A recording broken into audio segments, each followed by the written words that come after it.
SC Johnson, una compañía familiar.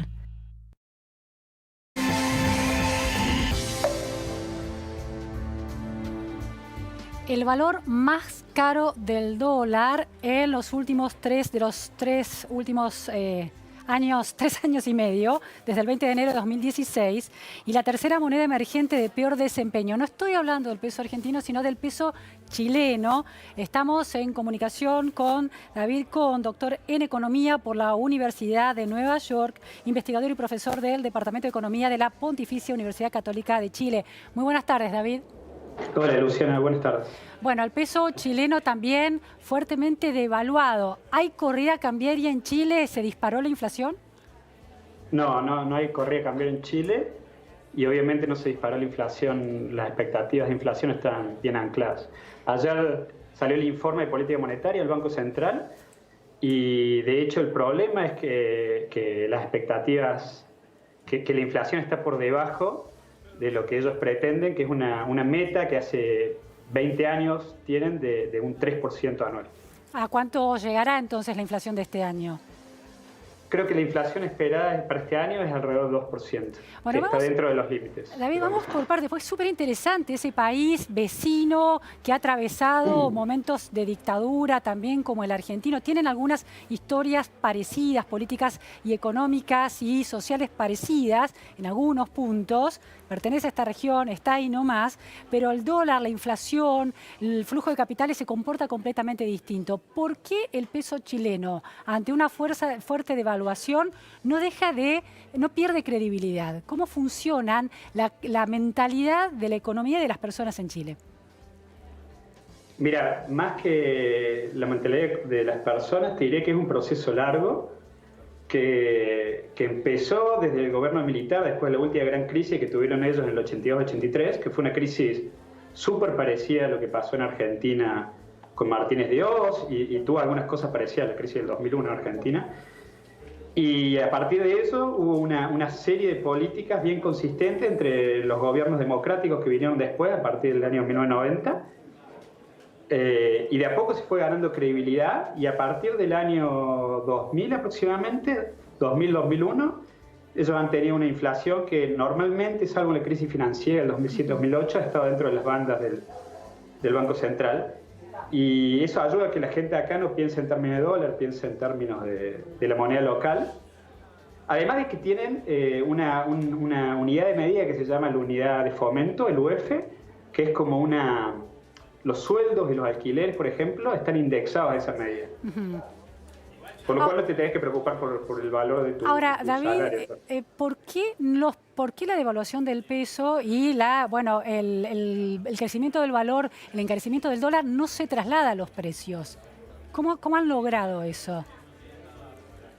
Mira, la última vez que Chile tuvieron inflaciones parecidas a la Argentina fue a fines de los 80, principios de los 90, con inflaciones anuales de alrededor del 30%, que la bajaron gradualmente durante esa década a inflaciones menores, a la inflación un dígito, y a partir del 2002 tiene un régimen de lo que 2000-2001 tiene un régimen total de inflation targeting, donde dejan que el tipo de cambio ajuste. ¿No hay intervención alguna? ¿No hay ningún tipo de control del tipo de cambio?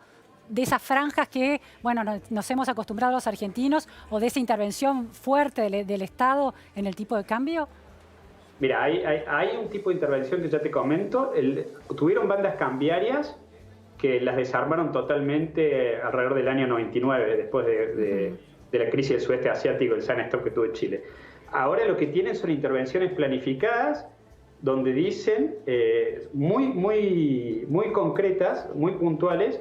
Creo que desde el 2000 tuvieron 4 periodos de intervenciones en el mercado de cambio, donde ellos dicen no sorprenden al mercado, dicen cuánto va a ser el monto en el cual van a intervenir, por qué periodo de tiempo, y no han sido más de 4 periodos que han tenido que intervenir en el tipo de cambio. ¿Intervienen vendiendo reservas del Banco Central chileno? En esos momentos han intervenido o vendido reservas o en otras oportunidades comprando reservas. David, vos sos argentino. ¿Crees que esa capacidad de los chilenos de tener alternancia, porque no hay reelección en la política chilena a nivel presidencial, de tener la alternancia a partir de consensos interpartidarios es clave para la estabilidad de esa moneda? La alternancia política no estoy seguro cuánto juega en la estabilidad de la moneda. La parte de los consensos sí, y de hecho es que algunas autoridades son nombradas, por ejemplo, el Consejo de Política Monetaria, el Consejo del Banco Central, que fija la política monetaria, sus miembros duran 10 años, o sea que atraviesan más de un periodo presidencial. Claro, son totalmente independientes y no pueden ser echados cuando a un presidente no le gusta lo que ellos hacen, digamos. Muy interesante ese dato. Otra cuestión, David, es el PBI, el comportamiento del PBI en Chile comparado con la Argentina. En los últimos, desde el año 2000, desde los 2000, ¿cómo se ha comportado eso? Mira, han tenido una tasa de crecimiento, yo te diré que durante nuestro gran periodo de tasa de crecimiento de Argentina, ellos crecieron un poquito menos que nosotros, alrededor del 6%, pero a partir del año 2008, tuvieron una recesión en el 2009, leve, comparado con lo que pasó en otros lugares del mundo, y después, a partir de ahí, han crecido más que en Argentina. Y yo creo que la principal... Déjame que te dé dos datos. A ver. Dos datos. Uno es que el PIB per cápita en dólares corrientes en Argentina se duplicó desde los 90, o sea que en términos reales casi no cambió, pero de los años 90 en Chile se multiplicó por 5 en vez de por 2. Y el segundo dato es que desde el 83, la última gran crisis en Chile, acá tuvieron 2 recesiones que fueron bastante suaves para estándares argentinos. Y en Argentina tuviste 5 años en los cuales el PIB cayó. Claro, claro. Perdón, 15 años. 15 de esos poco más de casi 40 años. David, hay una cuestión en esta idea de continuidad de las políticas de Estado, inclusive de las políticas de Estado económicas. Hay la idea de este establecimiento de un fondo contracíclico. ¿Es clave para que los indicadores macroeconómicos se sostengan y el tipo de cambio no fluctúe tanto y no pierda credibilidad el peso chileno?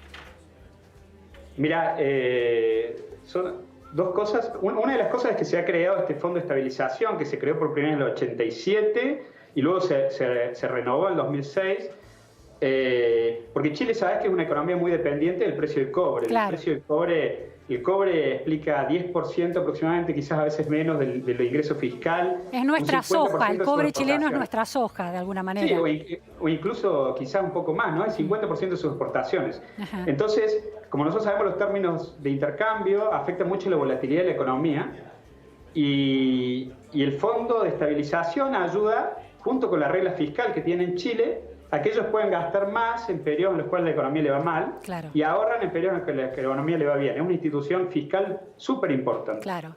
Y última cuestión, David, ¿cómo es el tema de control de capitales? ¿Pueden los capitales de riesgo que entran a un país cuando está en crisis porque las tasas de interés pueden ser muy altas, ¿tiene algún tipo de exigencia de que se tienen que quedar durante cierto tiempo? Mira, yo entiendo que la mayor parte de estas restricciones de capitales que tenía en Chile se desarmaron alrededor del 99, el 2000.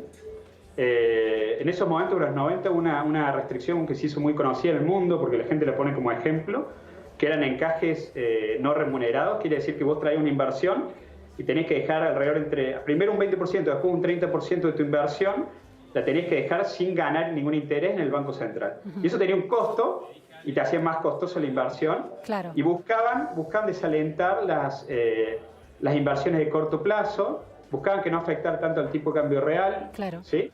Pero la evidencia que hay de propios economistas chilenos es que se piensa que no fue muy efectivo esta medida. De hecho, la salida de capitales que tuvo Chile con la crisis rusa en el 99 fue mayor que otros países, en el periodo de un año fue bastante mayor que otros países. Muchísimas gracias. Sí. No, perdón. No, y otra cosa, la última cosa que te quería comentar, vos me hablabas de Para ellos es algo fundamental la volatilidad del tipo de cambio, ¿no? El tipo de cambio es lo que ayuda a suavizar los shocks en la economía. Cuando la economía le va mal, tiene una mala noticia afuera, baja el precio del cobre, se deprecia el tipo de cambio como pasó ahora, y eso ayuda a ajustar, a ser más suave y que se expandan las exportaciones, por ejemplo. Claro, y no afecta a los precios. Es un instrumento a favor, muy interesante. Muchísimas gracias, David, por estas precisiones en torno a los indicadores macroeconómicos, la inflación y el dólar en Chile. Gracias, Luciana. Muchas gracias. Bueno, políticas económicas de Estado sólidas, transversales a los distintos mandatos de los distintos partidos políticos y consensos. Palabra clave. Nos vamos a un corte en la repregunta, noticias de fondo y enseguida volvemos.